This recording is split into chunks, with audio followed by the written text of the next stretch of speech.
তোমরা সবাই কেমন আছো? জানো আজকে আমার দিদি আমাদের জন্য বাড়িটা রং করবে। হ্যাঁ, তো আমার বাড়িটা ফাইনাল হয়ে গেছে।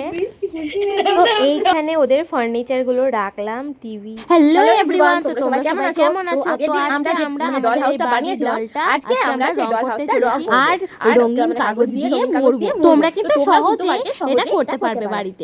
এই দিদি বাইরে দেখ কে এসেছে, তাড়াতাড়ি আয় দেখে যা। ও, তুমি আমাদের বাগানটা দেখতে এসছো? কেন দেখাবো না? এই দেখো কত সুন্দর সুন্দর ফুল। এই দেখো ড্রাগন ফল ধরেছে।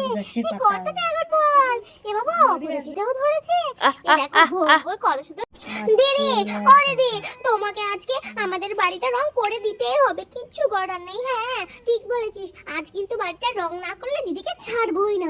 যে যাই বলো, কতদিন থেকে দিদি আমাদের ঘরটা কোনো কিছু করছে না, কোনো ব্যবস্থাই নিচ্ছে না। দিদি আমাদের একটু মনে হয় ভালোবাসে না। দিদি মনে হয় সবসময় পায়েল দিদিকে ভালোবাসে। দিদিকে কত বলছি, ও দিদি দিদি। ঠিক আছে বাবা, ঠিক আছে, আমি এক্ষুনি বাড়িটা রং করে দিচ্ছি, তোরা কোনো চিন্তা করিস না। দিদি, ওরা এত করে বলছে তখন তুমি করছো না কেন? এই আমি এখানে বসে রইলাম, আমি আর পায়েল দি আর পড়িও। যতক্ষণ আমাদের ঘরটা হবে ততক্ষণ আমরা উঠবই না। আরে তোদের কত চিন্তা ভাবনা করতে হবে না। এই দেখ, আমি বাড়িতে এক্ষুনি রং করে দিচ্ছি। এইখানে প্রথমে পিঙ্ক কালার দিয়ে দিচ্ছি, ঠিক আছে? পিঙ্ক কালার তো তোদের খুব ফেভারিট, তাই না? আরে দিদি, পাশে হলুদ দিচ্ছ, পাশে সাইডগুলো হলুদ দিচ্ছ, ঠিক আছে তাই দাও, যেটা ইচ্ছা তোমার সেটাই করো। পিঙ্ক করতে না এগুলো। আমাদের বাড়িটা কমপ্লিট। কি মজা কি মজা! ও বাবা, ড্রেসিং টেবিলের জিনিসগুলো দেওয়া হচ্ছে, মানে ডেকোরেশন করা হচ্ছে। দিদি এটা বিছানা, বিছানাটা খুব কিউট হয়েছে, দারুণ সুন্দর হয়েছে। শোকেসটাও এই শোকেসটা বড়। তো ফাইনালি আমাদের ঘরটা রেডি হয়ে গেছে। তো এবার আমরা ফার্নিচারগুলো বসিয়ে দেখব ঘরটার লুকটা কেমন লাগছে।